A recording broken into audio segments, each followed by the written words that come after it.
Good morning बच्चों, कैसे हो आप सब। आशा करती हूँ सभी अच्छे होंगे। तो बेटा, हमने पिछली वीडियो में पढ़ा था शब्द निर्माण। तो उसमें हमने पहला भाग उपसर्ग पढ़ा, दूसरा भाग प्रत्यय पढ़ा।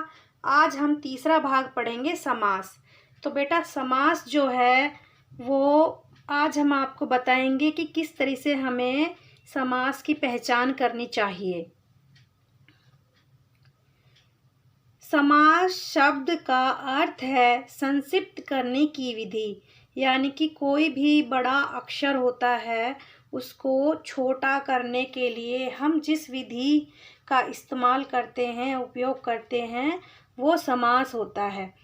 यह शब्द निर्माण की एक प्रक्रिया है। इस प्रक्रिया को समासीकरण या समास बनाने की प्रक्रिया कहा जाता है। इसमें दो या दो से अधिक के बीच में आने वाले अंश को हटाकर नया सामासिक शब्द बनाया जाता है। परस्पर संबंध रखने वाले दो या दो से अधिक शब्दों के मेल को समास कहते हैं।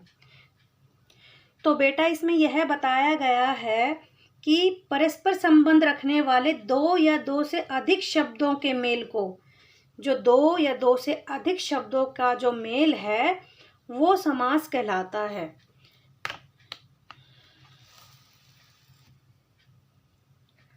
उदाहरण, माता और पिता।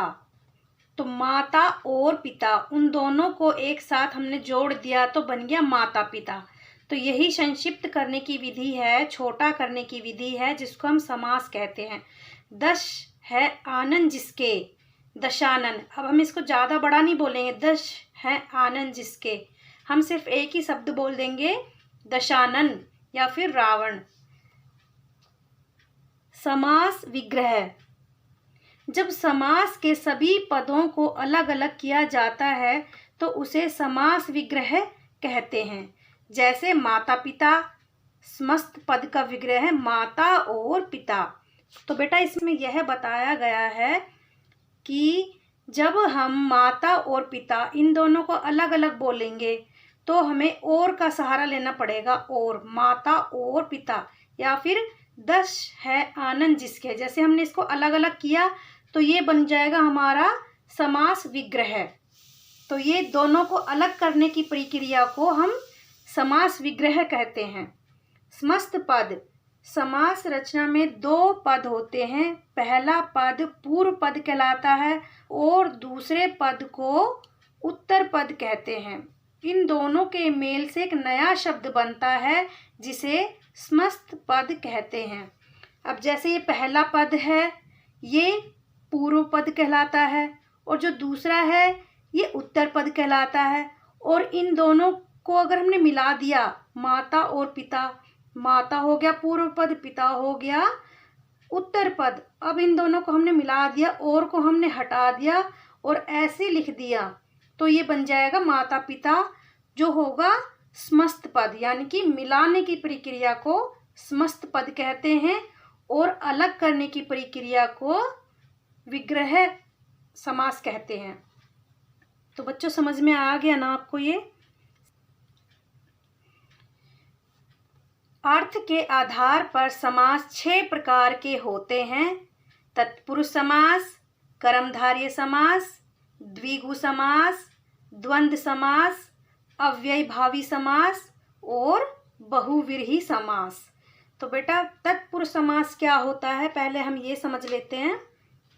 राजकुमार, राजा का कुमार, घुड़सवार, घोड़े पर सवार।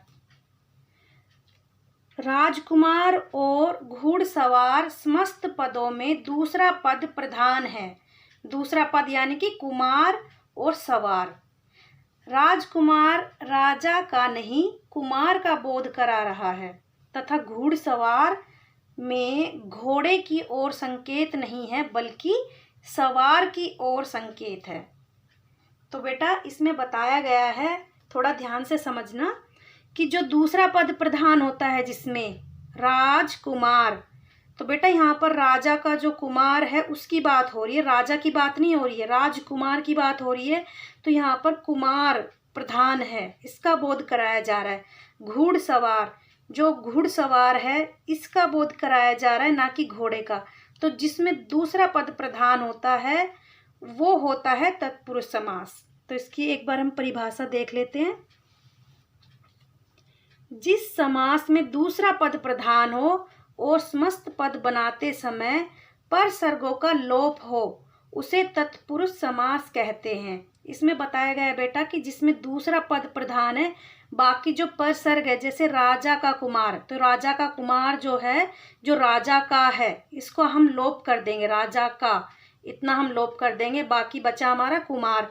तो जो कुमार है इसका मेन महत्व है, इसका ये बताया गया है कि ये तत्पुरुष समास है जिसमें दूसरा पद प्रधान होता है और जो पहले जो शब्द होते हैं उनका लोप हो जाता है, यानी कि जो लुप्त हो जाते हैं वो, और दूसरा पद जिसमें प्रधान होता है वो होता है हमारा तत्पुरुष समास।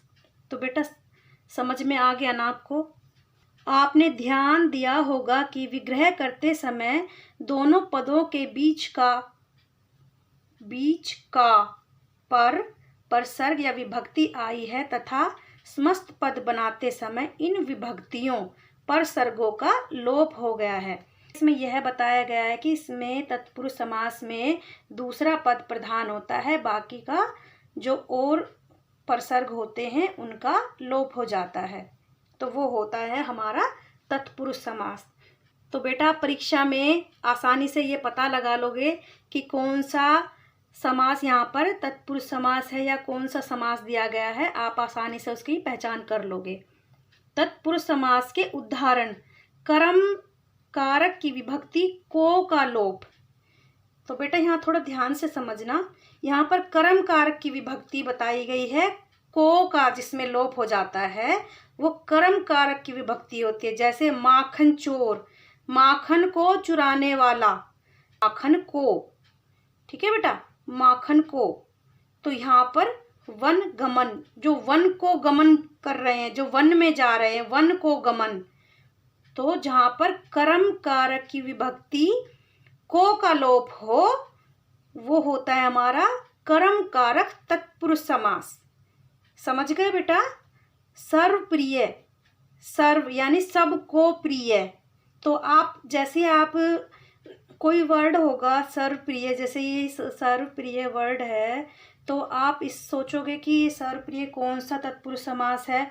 तो बेटा जिसमें आप थोड़ा सा उसके टुकड़े करके देखना, सर्वप्रिय जो सबको प्यारा हो, तो को उसमें आया, जो सबको प्यारा हो, तो को आया है, तो जिसमें को का लोप हो जाए तो वो बन जाएगा हमारा सर्वप्रिय।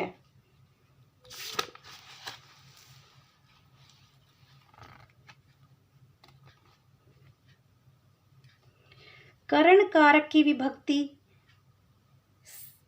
से या के द्वारा का लोप। तो बेटा करण कारक की जो विभक्ति है उसमें से या के द्वारा का लोप हो जाए वो करण कारक तत्पुरुष समास होता है। जैसे रेखांकित, रेखा से अंकित, मन घड़ंत, मन से घड़ंत, मन से घड़ा हुआ, ठीक है बेटा, मन से घड़ा हुआ।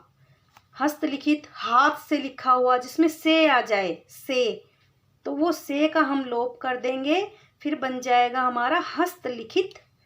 तुलसीकृत, मन घड़ंत, तो ये जिसमें से लोप हो जाए वो बन जाएगा हमारा करण कारक तत्पुरुष समास। संप्रदान कारक की विभक्ति के लिए का लोप, जिसमें के लिए का लोप हो वो होता है हमारा संप्रदान कारक। जैसे हथकड़ी, हाथ के लिए कड़ी। देशभक्ति, देश के लिए भक्ति। तो बेटा इसमें जिसमें के लिए उसका लोप हो जाए, बाकी बचा जो हमारा सेंटेंस, जो वो हमारा शब्द बचा देश और भक्ति, तो इन दोनों को मिला देंगे, बन जाएगा देशभक्ति। तो वो बनेगा हमारा संप्रदान कारक तत्पुरुष समास। आपादान कारक की विभक्ति से का लोप। रोग मुक्त, रोग से मुक्त। भयभीत, भय से भीत, ठीक है बेटा। जन्मांध मतलब जन्म से अंधा, जो जन्म से अंधा हो, जन्म से अंधा, तो से हम हटा देंगे तो जन्मांध बन जाएगा, जन्म से अंधा। तो बेटा जिसमें से का लोप हो वो आपादान कारक।